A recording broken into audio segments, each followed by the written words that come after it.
Ya, jumpa lagi dengan saya Helmi Yahya bersama my partner ya,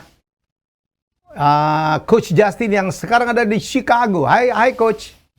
Pagi-pagi di sana ya. Hai, hai. Ya, Ah, jam 9 pagi, tapi kayaknya masih gelap, agak baru mulai terang. jam 9 tuh Chicago masih gelap dong ya. Ya, karena lagi itu ya fall, jadi udah mulai tambah gelap lah. Oke. Boleh naikin dikit ya suaranya Coach, saya agak agak kecil banget suaranya. Baik Coach, gimana? Sehat-sehat aja di Chicago? Sehat, 2 hari ini, 2 hari pertama itu panas, tapi Mhm. kemarin enak, udah mulai agak dingin, but it's okay. Selama nggak hujan mah oke-oke aja. Mhm. Oke, Coach. Gitu. Akhirnya Steve Ya, Bruce dipecat. ya sebenarnya ini bukan hal yang mengejutkan ya. Ada 2 hal yang apa namanya membuat dia layak dipecat. Satu, tidak perform. Hmm, Jadi itu alasan semua semua klub di mana pelatihnya tidak perform oke, akan dipecat. Dan kedua, ada Steve Bruce ini bukan nama besar. Newcastle baru saja diambil alih dan mereka butuh nama besar. betul. Kalau sebuah tim yang diambil alih, mungkin di Inggris Newcastle adalah klub besar. Kita tahu, kita sebagai penggemar bola senior tahu lah bahwa klub Newcastle ini klub besar di Inggris. Hmm, Tapi di luar negeri dan generasi zaman sekarang kan udah berapa puluh tahun mereka nggak perform, ya kan? ya, Nah, untuk mengembalikan image-nya ini mereka butuh pelatih besar. Jadi hmm, dengan 2 alasan itu aja, Bruce like di. Nah, pertanyaannya kan sekarang, apakah mereka mendatangkan pelatih yang bernama atau mereka menunggu sampai akhir musim? Karena hmm, kalau mereka menunggu sampai akhir musim, stoknya pilihannya kan jauh lebih banyak.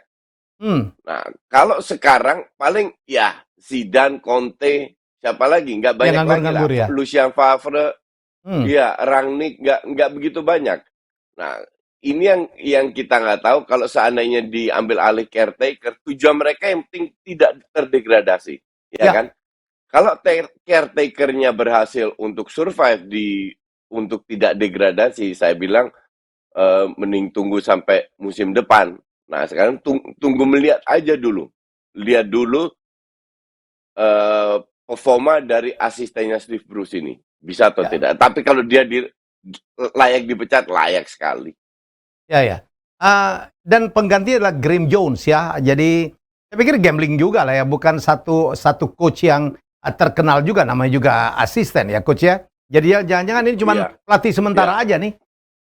Sementaranya sampai kapan itu Iya, persoalan ya kan? bisa jadi. Hmm, Ya, betul. Kasusnya persis sama pada saat Unai Emery dipecat. ya, Yang disodorkan kan si Ljungberg, ya kan? hmm, Nah, pada saat Ljungberg tidak perform, diganti juga. Tapi kalau seandainya Ljungberg perform, ini kan bisa bisa diteruskan. Ternyata hmm, dia tidak bagus dan diganti. Nah, sekarang kasusnya sama-sama si ini, asisten ini. Kalau hmm, seandainya dia tidak bisa, which gue nggak yakin juga dia bisa, tapi hmm. seandainya dia bisa membuat, nggak usah dengan strategi bagus lah, nggak usah ini murni dari non Ya. teknis dulu lah, paksa mereka, motivate mereka untuk fight Hmm. habis-habisan biar bisa perform.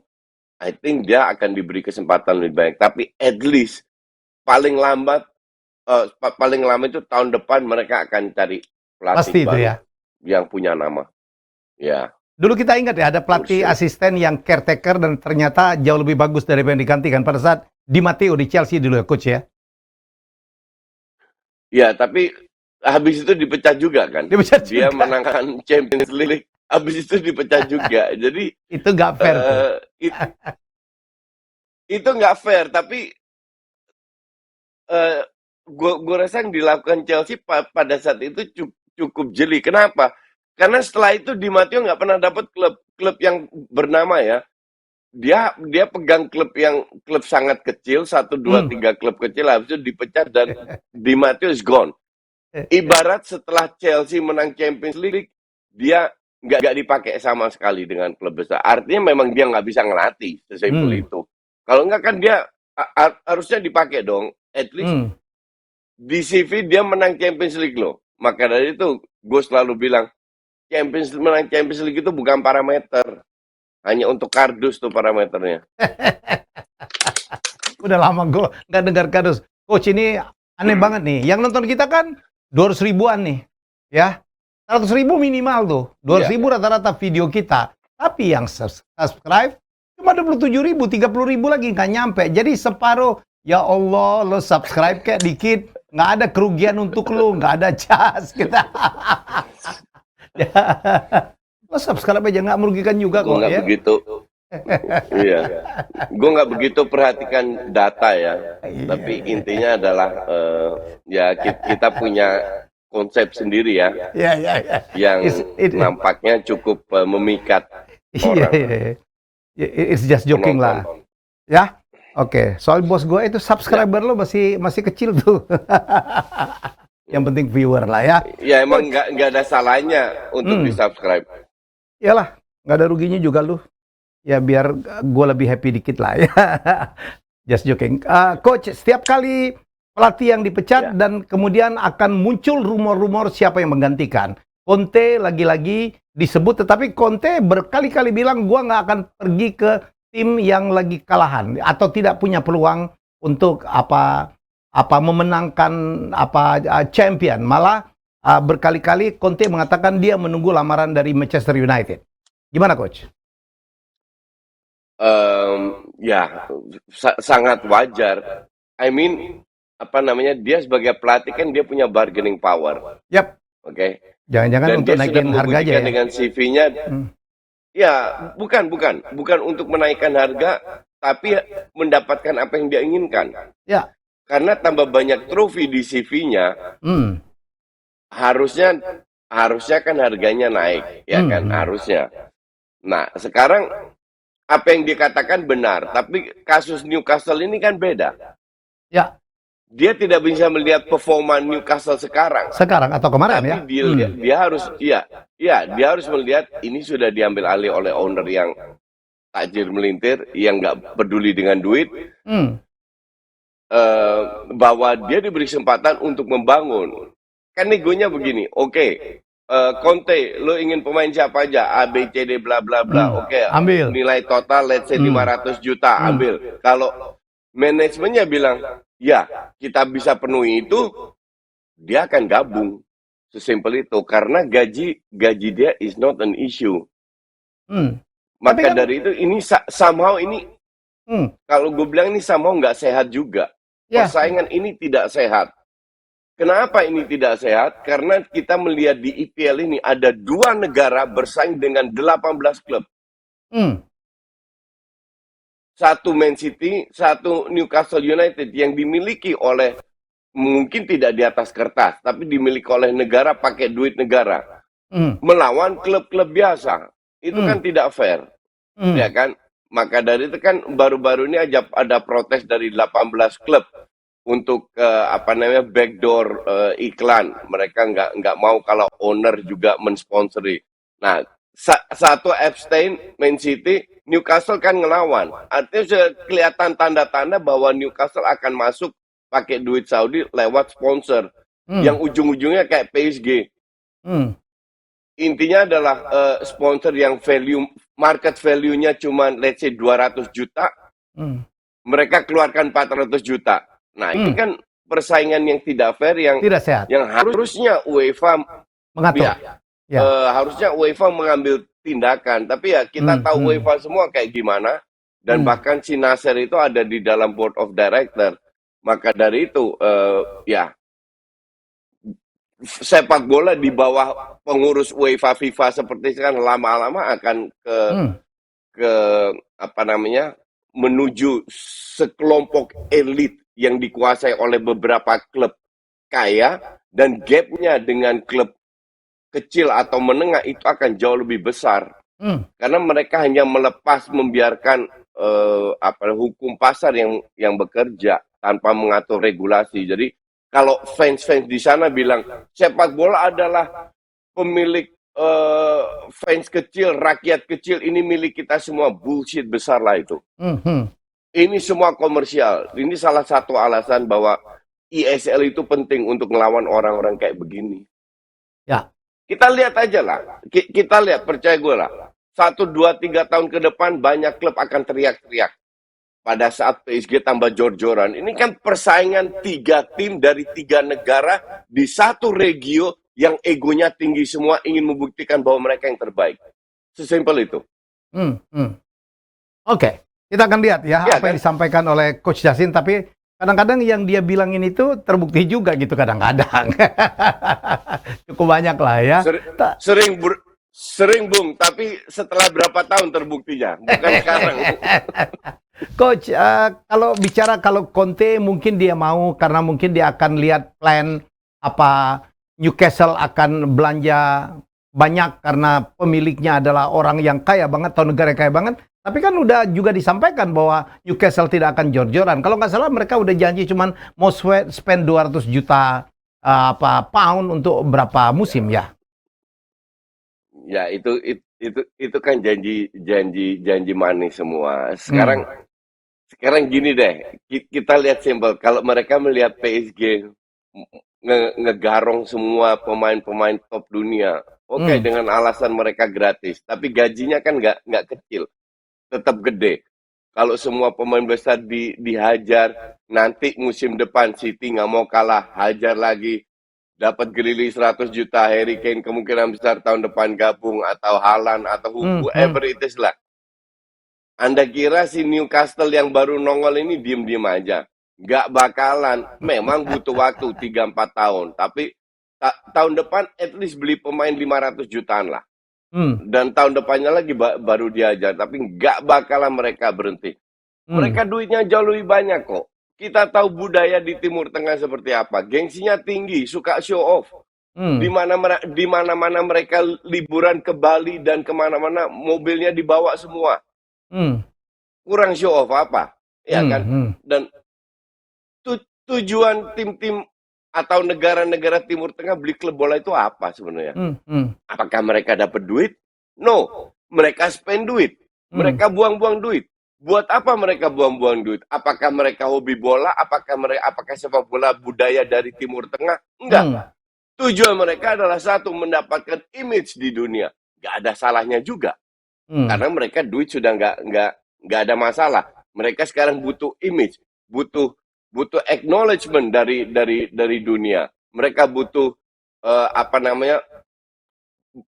namanya biar dilihat dari sudut pandang yang dipuja-puja, dari sudut pandang yang berbeda.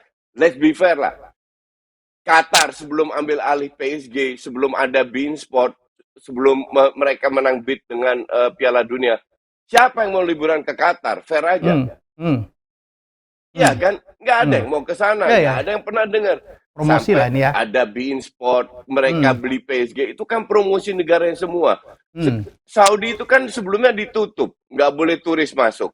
Sekarang dengan Pangeran Salman yang lebih progresif, terbuka, kan sudah mulai dibuka. Mereka ingin membuka negara ini buat turis dan lain-lain. Ya tujuannya beli Newcastle apa? Ya untuk mengangkat negaranya. Bukan karena mereka suka sepak bola atau ngerti atau budaya sepak bola kental di negara mereka, di rakyat mereka. Kagak sama sekali. Dan nggak ada salahnya juga sebenarnya. Oke-oke aja, tapi jangan dibilang bahwa negara ini mau invest di sepak bola, mau invest di Inggris. Ya, sure. Oke, kita akan lihat apakah pemilik Newcastle menepatin janjinya atau itu cuman isapan jempol supaya tidak diprotes oleh tim-tim yang lain, Coach. Kalau dari awal udah mau spend banyak, ya. Kita lihat aja. Gua agak-agak percaya dengan apa yang disampaikan Coach. Nanti mereka pastilah yang nggak main-main, ya. Coach, kita bicara tentang ada satu pelatih, Steve Bruce udah out, dan sekarang ada lagi yang in the hot seat. Arteta udah nyaman, ya. Ronald Koeman kayaknya juga udah agak nyaman dikit, tetapi Ole ya benar-benar in the hot seat, ya. Jadi dan banyak mantan-mantan pemain, terutama mantan Liverpool, yang mengomentarin tentang Ole yang katanya banyak sekali nggak jago meramu pemain. Nomor 2 dia fakir taktik, miskin taktik. Taktiknya itu aja, boring, gampang ditebak. Ya, nah ini Jamie Carragher. Ole will not win a league title or champion league as Man United manager. He's not at the level of the other managers. Itu kata Jamie Carragher. Ada lagi Danny Murphy yang mengatakan bahwa, lihat ya, they are too easy to play again. Mereka gampang banget sekarang Man United. Bayangin kalah dengan Leicester, kalah dengan beberapa tim yang jauh di bawah lagi. And while they are so open and wait for magic moment to win games, they are not going to compete with the likes of Liverpool and Manchester City. Ada satu lagi nih coach, ada yang bilang bahwa Ole itu miskin taktik, fakir taktik, nggak bisa meramu, dan dia punya 3 persoalan katanya di Premier League di luar dari timnya. Apa persoalan dia? 1, ya, Thomas Tuchel. Nomor 2, Pep Guardiola. Nomor 3, Jurgen Klopp. Karena levelnya dianggap di bawah dari coach-coach hebat 3 tim besar itu. Jadi pemain boleh hebat, kendaraan boleh bagus, tetapi apa kemampuan untuk melit yang dipertanyakan orang. Komentar coach. Enggak, gue itu agak lucu kalau baca kritikan dari pemain-pemain ini ya, karena yang mereka katakan sekarang udah gue katakan 1,5 tahun yang lalu gitu loh. Dan gue bilang tidak ada korelasinya sama sekali dengan menang kalah. Mereka mengaitkan ini dengan menang kalah. Yep. Beda dengan memenangkan trofi, oke? Ya. Yang banyak sekali orang kaitkan adalah satu match. Kayak kawan Leicester kalah, dihajar, Maguire dihajar, bla bla. Terus Maguire cetak gol kedua yang menyamakan skor kemarin lawan Atalanta. Dipuji. Which is gol yang penting, dipuji. Nah, komentator di Inggris itu sama, hanya melihat menang kalah terus bilang, oh ya, Ole never won a cup. Ini sudah 1,5 tahun lalu gue bilang, Sensitif banget Ole ya. itu nggak menang apa-apa. Ya. Ya, tapi tidak berdasarkan menang kalah, murni berdasarkan permainan. Ya. Di situ yang selalu gue kritik, permainan. Karena dengan Ferrari yang dia miliki, harusnya dia bisa bermain jauh lebih indah. Dan yang bikin gue lebih lucu lagi, banyak sekali orang-orang hebat yang mengerti bola di dunia, bukan di Indonesia aja, melihat schedule-nya MU. MU, wah lawannya berat, bla bla bla bla. Dalam hati gue, emang kalian nggak tahu, justru kalau lawan tim berat ini MU sering menang. Ya. MU itu kalahnya dengan tim-tim cemen. kecil. Ya. Bukan lawan bukan lawan tim berat. Makanya seolah-olah mereka bisa ngeliat di preview gue kalau saya bilang, gue nggak heran kalau MU menang lawan Atalanta. Atalanta ini kalau kita lihat 4 besar di Serie A, Inter Milan sama AC Milan, itu keteteran. Milan bahkan 0 point. Atalanta ini masih di bawah itu. Jadi nggak heran kalau mereka kalah. Bahwa mereka punya permainan bagus, iya. Pelatih bagus, iya. Cuman di samping pemainnya banyak cedera, pemain yang ada sekarang itu nggak berkualitas. Bahwa mereka bisa cetak 2 gol di kandang MU, nggak heran. Karena mereka memang punya sistem yang bagus. Tapi kualitas pemain MU ini kan ibarat nggak usah ada Ole di situ, they still win the game. Ya. Mereka ingin menunjukkan pada saat mereka kalah lawan Leicester, Ronaldo bicara, Pogba bicara, nggak bisa kita main kayak gini. Pemain ini butuh sedikit ngegas, bisa. Nah, di babak pertama jelek banget mainnya kan. Nah, nampaknya di babak kedua, gue tidak melihat Ole memotivasi pemain ini. Tapi gue melihat pemain sendiri yang saling mengkritik, yang saling mengangkat agar mereka. Betul. Karena bukan dari strateginya. Yang kita lihat kan 3 gol yang diciptakan. 3 gol diciptakan ini berkat fighting spirit. Dari pemainnya. Berkat kualitas yang individu pemain yang mereka miliki. Bukan dari sistem. Nah, ini yang oleh pandit-pandit di Inggris dan di Indonesia itu sering dicampur aduk. Kalau menang seolah-olah wah hebat, bla bla bla. Ya tapi itu juga yang hasil dan permainan itu 2 hal yang berbeda. Itu yang selalu yang sekarang mulai disampaikan orang bahwa kalaupun MU menang yang itu bukan karena strategi Ole, tetapi karena memang kehebatan dari pemain-pemainnya. Ya. Sekarang Bung, itu udah 1,5 tahun yang lalu gue sampaikan. Kalau mereka sekarang ngomong yang di Inggris langsung didengar. Kalau gue ngomong dibilang gue anti MU, gue benci MU. Iya. Mungkin lo harus jadi pandit di Inggris kali, bro. Tinggal nyebrang lah pakai. Nggak bisa bayar mereka gue. Lu nggak bisa bayar mereka apa mereka nggak bisa bayar lu? Lu mahal banget lah. Nggak, mereka nggak bisa bayar gue. Dan gue nggak mau ke sana. Gue enak di Indonesia panas. Capek juga kena dingin terus.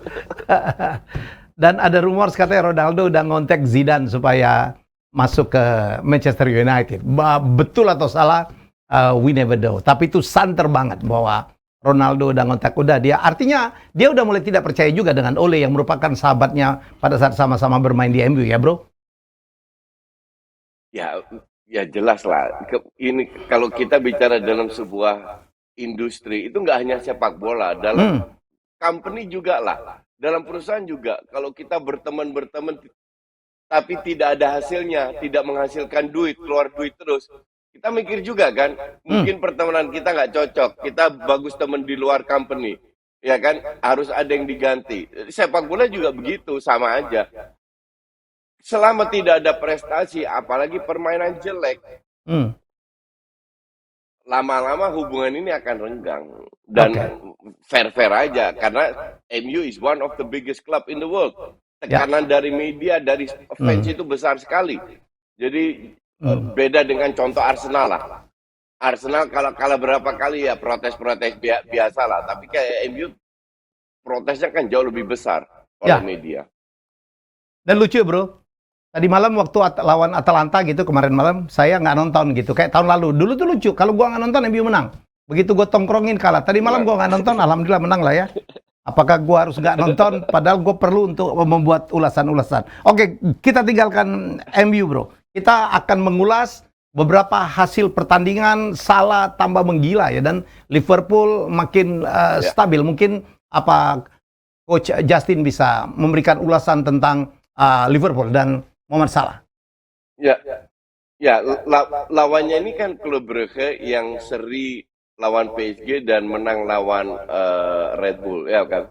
Tapi kan sebuah tim ini, klub kayak Sheriff, kayak klub Brugge, itu nggak bisa menang hanya dengan bermain bertahan. Dan kemarin mereka ketemu Waterloo-nya dihajar oleh Liverpool yang lagi on fire. Ya. Lawannya Liverpool siapa? Yang bisa mengalahkan Liverpool? Ya Liverpool sendiri. Maksudnya apa? Pada saat ada pemain cedera, terutama lini depan sama lini belakang, baru mereka terseok. Tapi kalau seandainya mereka bermain seperti sekarang, nggak ada yang cedera, ya ini bisa kayak 2 tahun yang lalu, 3 tahun lalu, di mana mereka menang Liga dan Champions League. Liverpool gila sekarang. Dan kalau lu tanya ke gue, siapa striker yang terbaik? Untuk gue bukan Ronaldo, untuk gue Salah. Salah ya. Karena Ronaldo murni finisher. Dan Ronaldo is very good dalam finishing, oke? Tapi Salah ini skill, asis semua dia bisa berikan. Dan sekarang lagi bener-bener lagi kayak ya performanya kayak 2-3 tahun yang lalu lah. Dan di Champion kemarin melahirkan satu hal yang cukup menarik ya, bahwa Messi mulai moncer nih golnya, dan dia mulai Mbappe udah kayaknya udah mesra banget tuh ya. Dia yang kena langgar penalti, dia suruh Messi untuk ngambil penaltinya, dan dia lihat oke, lu aja gitu. Jadi ini kayaknya Mbappe ya udahlah, nggak ada gunanya juga gitu ya menentang Messi atau apa gitu ya bro ya. Ya iyalah, itu kan dia gue nggak tahu apakah dia benar-benar sincere atau tidak dengan mengatakan bahwa Messi adalah pemain terbaik di dunia. Tapi gue sih nggak yakin dengan Mbappe murni, karena gue melihat he has a bad attitude. Gue tidak yakin itu bisa dirubah dalam 1-2 hari. Selama PSG menang-menang terus, semua di internal oke aja, fine aja. Nanti ada kalau skill individunya stuck, nggak menang atau baru mulai saling salah menyalahkan. Ya, dan gue menilai Mbappe dari 2 sisi. Satu di lapangan, di luar lapangan. Di dalam lapangan is one of the best, tapi masih sangat tidak konsisten untuk pemain sekualitas dia, untuk pemain seberbakat dia. Tapi attitude-nya di luar lapangan untuk gue is a big no. Oke, kita akan melihat beberapa hasil pertandingan UCL ya minggu ini yang juga yang paling gila itu menurut saya Ajax ya bro ya. Menang terus dan dengan skor yang sangat tinggi. Ya kita lihat ya. ini resultnya Man City menang 5-1 ya. Itu tidak ya. Kemudian nih Paris lawan Leipzig yang itu kita tadi udah bahas ya. Kemudian Ajax lagi mengalahkan Dortmund 4-0 itu. Waduh, ini mestinya lo lagi seneng-senengnya bro, ada klub Belanda menang begini ya. Silakan bro. Oh iya, enggak. Kalau kita lihat, ini gue sambil buka iPad gue juga. Kalau Hmm, kita lihat Ajax menang dengan 4-0, kita lihat sebentar, gue lagi buka statsnya. ya ya. Bentar, tabelnya. Ajax Ad- itu goal difference-nya itu 10 loh. Ya, ya, menangnya telak 10. terus. Ya. Jadi dia lawan Sporting biasanya menangnya telak terus. Dan Hmm, Dortmund itu -2. hmm. Gila, padahal ada Dortmund itu Haaland situ defense-nya ya. jelek banget. Ada Haaland, Iya, tapi ada Haaland kan Bellingham. pemain depan. Ya. Betul. Tapi di belakang itu kan jelek. Udah Hmm, tua-tua semua. Bahkan di liga sering kali kebobolan. Mereka nggak bisa cuma ngandelin Haaland dan Royce. hmm, Oke. Mungkin di hmm. Bundesliga masih oke. Tapi di Champions League ketemu Ajax dengan jangan bicara soal pemain muda. Kalau kita bicara soal pemain muda, Ajax juaranya. Hmm. Oke. Mereka boleh punya Keren. Malan, Jude Bellingham, berapa bla bla, tapi Ajax pemain muda itu gila. Setiap tahun mereka Hmm, sulap pemain muda. hmm, Dan filosofinya tetap dipertahankan. hmm. Siapapun pelatihnya, filosofinya dipertahankan. Jadi 4-0 untuk gue nggak heran. Gue nonton Ya, sedikit match itu dan golnya itu gol bagus-bagus, gol gol set keren. play, bukan asal Ya. gol. Ya, walaupun Haaland sempat cetak kena mistar, tapi Hmm, kalau seandainya skornya 6-1, gue nggak heran. hmm, Nah, akhirnya 4-0 dan ya, this is Dortmund. Memang Dortmund kemarin kebetulan lagi jelek, oke. hmm. Cuman harus diberikan kredit terhadap Ajax juga. Ya. Jadi ini kontender nih Ajax ya. Jadi mungkin kayak tahun-tahun lalu tuh mereka melaju sampai ke partai-partai yang apa Iya, lebih puncak ya, coach ya. iya. Cuman the problem dengan Ajax adalah mereka ini masih muda. Hmm, Pemain muda itu pasti ada dropnya, terutama dari sisi tekanan dan lain-lain. Bisa aja mental. pas Hmm, mereka bermain contoh di ya perempat final contoh, hmm, lagi jelek kayak lawan Spurs 3 tahun lalu itu kan mereka kali di detik-detik terakhir sampai nggak masuk final, hmm. ya kan? Nah, those kind of things happen. Kadang mereka Can nggak happen. punya killer. Hmm, Mereka di kandang kalah lawan FC Utrecht loh. hmm, Terus di Super Cup kalah lawan PSV. Tapi hmm. di Liga habis itu meroket. Nggak stabil ya. Karena this is the risk. Nggak terlalu stabil. Ya ini risikonya kalau pemainnya Hmm, mayoritas lebih dari 50% pemain muda semua. hmm, hmm. Oke, kita lihat Real Madrid menang 5-0. Tolong lihat hasil hasil pertandingan ya, tetap ditahan. Banyak sekali Inter juga menang ya. Inter menang 3-1 atas Sheriff. Real Madrid 5-0 atas Shakhtar Donetsk. Ini komen, Bro. Ya, Real Madrid ini kalau kalau ya nggak sebenarnya nggak, gue tidak melihat banyak perubahan. Hmm, Orang melihat, oh ya Vinicius Junior cetak 2 gol, Rodrigo cetak 1 gol. Listen, kalau orang mau menilai Vinicius tidak bisa hanya dinilai dalam satu pertandingan. hmm, Nilai dalam satu musim dah. Oke. hmm. Musim yang baru 8-9 match ini. Gue kan bilang, ini Madrid kalau nggak ada Modric, nggak ada Benzema selesai. Selesai. Kalau kalau mau ngandelin pemain-pemain muda, they are not going anywhere. Hmm, Barca yang ancur-ancuran, yang dikritik, bla bla bla, itu cuma selisih 2 poin sama Real Madrid, hmm, sama hmm, Atletico Madrid. Hanya 2 poin. Padahal Barca dihajar apa-apaan, Kuman out, main jelek, bla bla bla bla, ya hmm, kan? Tapi selisih cuma 2 poin. Artinya Madrid dan Atletico nggak sehebat yang orang pikir. Bahwa hmm, mereka sekarang menang spektakuler, oke, that's good. Ntar jangan kaget kalau ntar kalah lagi dan lain-lainnya. Ya hmm, kan? hmm. Ya karena ketidakkonsistenan. Sebuah tim besar kayak Barca Madrid tidak boleh tergantung oleh 1, 2, 3 pemain.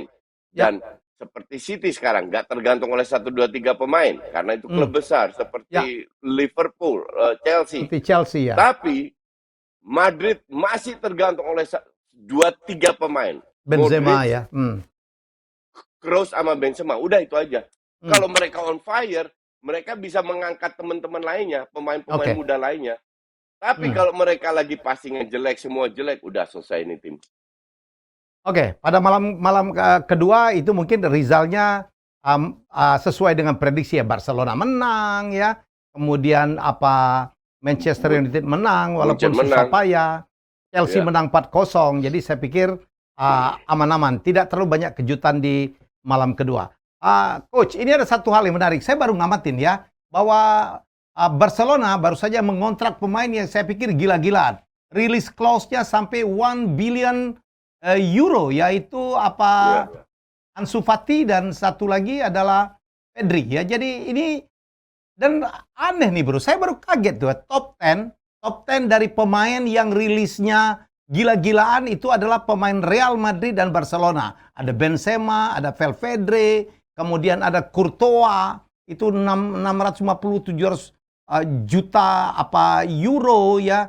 Ada Vinicius ya, ada Alaba. Ini kenapa tim-tim ada Antoine Griezmann yang baru pindah ke Atletico. Kenapa saya tim-tim Spanyol gila begitu untuk memasang release clause yang mahal-mahal, coach? Oke, release clause ini kan tidak dimiliki atau tidak digunakan oleh semua klub di dunia. Praktis hanya di Spanyol. Di Inggris nggak ada release clause. Hmm.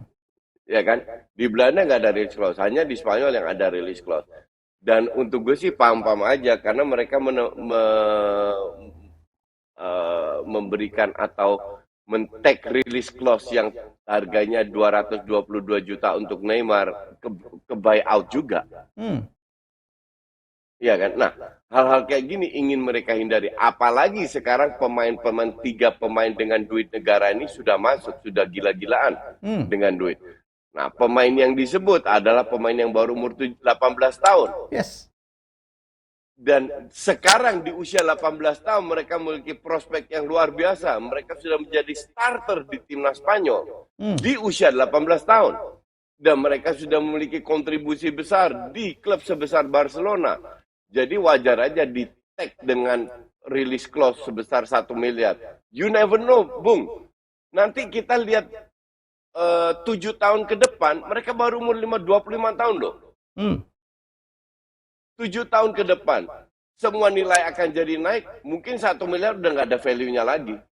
Bisa aja Newcastle bilang, alah udahlah kalian nggak usah banyak cincong di Spanyol, naik gue bayar 1 miliar. Ya kan, bisa aja, kita nggak pernah tahu. Karena sepak bola ini sudah jadi gila industrinya, dibebaskan semua. Jadi terserah lu financial fair play itu bullshit lah. Itu cuma permainan biar seolah-olah FIFA dan UEFA peduli dengan sepak bola. Padahal dengan gampangnya celahnya gampang banget, terutama oleh PSG sama City. Ya saya kaget. Wah saya baca gila nih. Pemainnya pemain Spanyol semua yang mengagetkan. Begitu Ansu Fati, $1 billion, itu 16 triliun, bos. Ya, itu juga Pedri juga. Iya. 1 billion euro. Sekarang kita bilang sekarang, nanti 7 tahun ke depan, kita lihat bicaranya gimana. Pada saat mereka umur 25 tahun. Iya kan? Dan mungkin Anda akan mengatakan, 1 billion aja terlalu sedikit. Karena harga ini kan udah mulai gila, ya kan? Nah, nanti kita lihat pemain kayak Haaland, Mbappe dibayar berapa? Nggak tahu juga kita.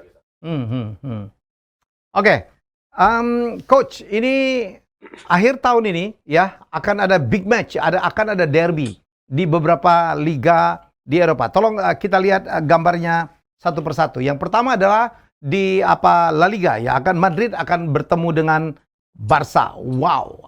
Coach, menurut coach Justin, siapa yang akan lebih unggul? Barcelona melawan Real Madrid. Barcelona sekarang dengan sistem yang diterapkan oleh Koeman, gue nggak yakin sama sekali. Real Madrid. Kalau Real Madrid masih punya skill individu. Barcelona nggak punya skill individu. Skill individu paling dari Ansu Fati sama Depay. Sekarang kalau si Koeman masih punya Kun Agüero, masih punya Coutinho, kenapa tidak dimanfaatkan? Gitu loh. Dan Des dipasang winger kanan, aduh ampun permainannya udah nggak banget. Ketemu Real Madrid, Real Madrid ini selalu termotivasi kan kalau ketemu Barca. Real Iya, Madrid kita juga sepakat bahwa mereka nggak konsisten juga, sering juga iya. main jelek. Cuman Hmm, mereka masih punya skill individu yang bisa mematikan game. ya. Dan gue tidak yakin Barca kecuali berubah, kecuali Sergi nggak main, Pique nggak main, Hmm. Busquets nggak main, baru punya peluang.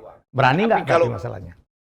pemain Kuman ini terlalu ngandelin pemain tuir-tuir. Hmm, hmm, Apakah mereka bermain bagus dengan pemain tua-tua ini? Kan enggak. hmm, Kenapa enggak berani membuat perubahan? Ini yang gue hmm, kritik sama Kuman, oleh Kuman, karena sebelumnya kan banyak pemain yang cedera. Sekarang kan hmm, udah balik lagi. Jadi sekarang nggak ada alasan lagi. Main lawan Kiev kemarin jelek banget. hmm, hmm. Asli jelek banget. Tapi Nah, sekarang ada Ansu Fati, kalau bro. Ada lihat Pedri ya. berdasarkan, Hmm, iya, betul. Ansu Fati dan Pedri kembali, Pedri nggak tahu, kayaknya masih cedera Pedri. But ini kembali lagi ke permainan, bukan ke hmm, individu. Kalau pelatihnya tidak bisa meramu atau nggak usah meramu, menempatkan pemain yang benar, mulai dari situ dulu lah. Udah mulai hmm, ngawur. hmm, hmm. Dan Kuman kelihatan di bawah tekanan udah melakukan manuver-manuver yang ngawur nih. Jadi this time Klasiko gue nggak yakin. Oke, oke. Kalau dari antar pelatih, memang menurut Coach Jasim, pelatih Real Madrid akan lebih bisa diandalkan daripada Ronald Koeman ya?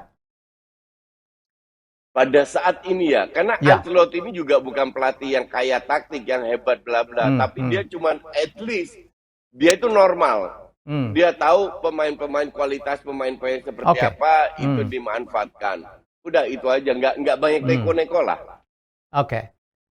Dan di Premier League, Man United ya akan beradu dengan Liverpool, ya, Duel of the Red ini, bro. Apa netral-netral aja, siapa yang akan lebih berpeluang untuk memenangkan pertarungan? Liverpool, karena Liverpool dari sisi permain jauh lebih bagus. Tapi Hmm, kembali lagi seperti yang gue tadi katakan, MU ini ketemu tim besar luar biasa, berbeda ya. apa namanya, bagusnya. Ya Hmm, berbeda sekali karena mereka memiliki kualitas individu untuk bisa mencetak gol. hmm, Bruno Fernandes, hmm, Rashford udah balik, Ronaldo, Pogba, hmm, Greenwood. Ini lima-lima ini mereka butuh secuil peluang untuk bisa cetak gol. hmm, Tapi kalau kita lihat permainan Liverpool dan hmm. ketajaman di lini depan, lini belakang, lini tengah, ditambah kipernya, Lagi ini bagus-bagusnya tim ya. sudah kompak seperti 2 tahun. Betul, Lagi betul, bagus-bagusnya. betul. Jadi kalau Hmm, ditanya di atas kertas, gue bilang Liverpool akan menguasai pertandingan, akan bermain bagus, akan melakukan high press, dan oke. lain-lain. Tapi kalau soal menang kalah, you never know. Yang Hmm, ditemui itu adalah tetap mobil Ferrari, sejelek-jeleknya hmm, tetap Ferrari. hmm. Sayang Rashford cedera nih kayaknya ya.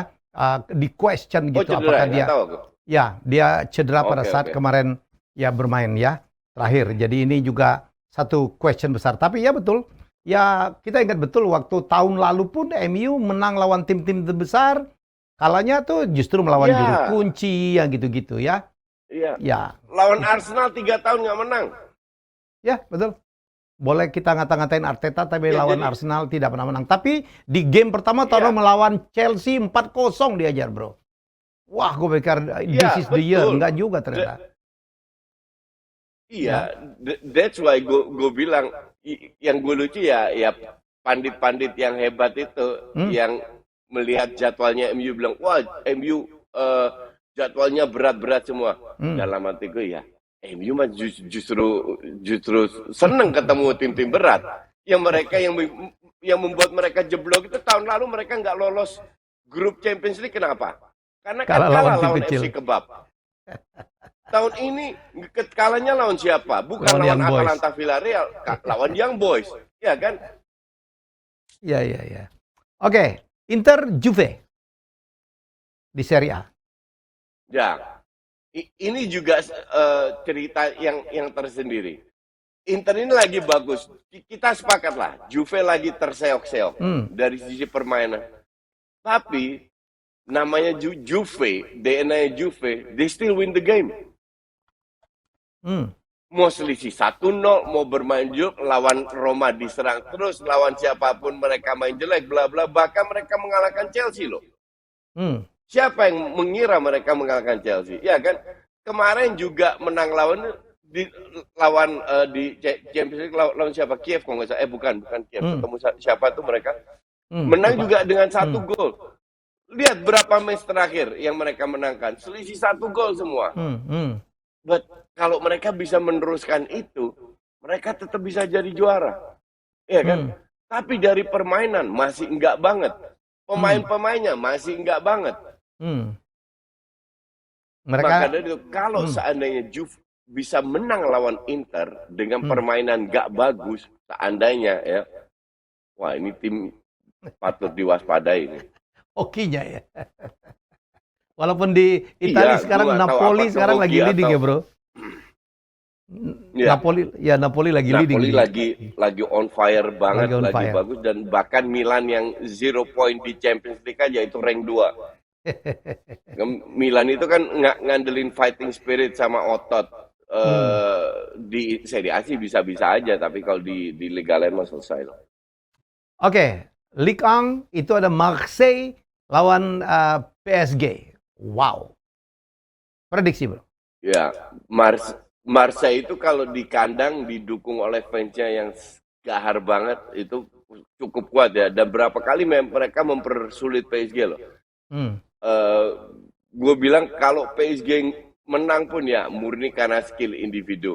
Tapi jangan meremehkan Marseille bermain di kandang. Karena PSG sering sekali kesulitan. Walaupun gue tidak terlalu sering nonton Ligue 1 ya. Cuman ya gue nggak tahu apakah gue nonton atau enggak. Kayaknya sih enggak. Kalau gue nonton Ligue 1 males banget lah. Males banget. Gue tetap gue harap sih PSG kalah karena biar lebih seru aja di liga itu. Liga sebelah itu. Oke, brother. Dan Marseille memiliki peluang untuk mengalahkan PSG. Punya peluang ya. Karena sangat tergantung pada individu juga nih PSG. Kalau dia lagi kompak ya, individunya lagi bagus, Messi bagus, Mbappe bagus, Neymar bagus ya. Mereka berapa kali menang di detik akhir loh, Bung? Bukan dari sesuatu set yang... Bukan karena... Iya. Bukan dari sebuah sistem atau apa. Benar-benar skill individu di detik akhir. Terutama Neymar. Kemarin lihat Messi gila ya. Waktu dia lawan Leipzig, saya pikir skill individunya itu yang saya pikir tidak dimiliki oleh pemain lain. Kalau Ronaldo iyalah. Ya orang menuduh saya pencinta. Ya, saya pencinta Ronaldo. Dengan pencapaian. Tapi memang cara mainnya berbeda. Ronaldo itu kan nunggu ya. Nunggu lari. Kalau Messi itu dia membawa bola. Kemarin kita ngelihat itu waktu dia gol kedua ya. Nah ini lebih lucu nih. Antonio Cassano. Ini orang sirik kali dengan Ronaldo ya bro ya. Dia bilang let's stop playing games. Is Cristiano Ronaldo the best player in history? Ya karena dia lihat Jorge Mendes mengatakan CR7 is best history. Dia bilang tau nggak? He's not even in the top 5. Gila. Menurut dia Messi, Pele, Maradona, Cruyff dan Ronaldo ini kayaknya Ronaldo Brazil loh bro. Ronaldo gendut ya. Ronaldo gendut bukan dia. Gendut. Jadi bukan Cristiano. Saya pikir Cassano ini lagi sirik aja kali bro. Ya saya sih ya saya fair-fairan aja gitu. Kalau dibilang ya menurut saya sih mungkin harus diperiksa kejiwaannya juga lah ya Cassano. Cassano tuh siapa sih? Gue rasa tidak fair ya untuk membandingkan karena sepak bola zamannya Pele, Cruyff itu sangat berbeda, jauh lebih lambat daripada sepak bola sekarang. Jadi nggak fair untuk dibandingkan seperti itu. Ya, yang jelas gue beruntung bisa menikmati at least Johan Cruyff, Maradona, Messi dan Ronaldo. Itu gue bersyukur sebagai penggemar sepak bola. Kita. Saya nonton kita banyak milenial nih bro. Cassano. Sementara Ronaldo kan break record gitu. Tapi dia nggak apa-apa. Mungkin katarak kali. Ya. Oke. Jadi sorry bro, gue mengganggu apa libur lo. Tapi yang jelas ya. Minggu depan kemana lagi? Vegas. Ke Vegas ya. Vegas. Sabtu ini ke Vegas sampai Sabtu. Jadi ntar kita atur waktunya. Oke. Semoga kita masih dapat ya ngobrol gitu ya.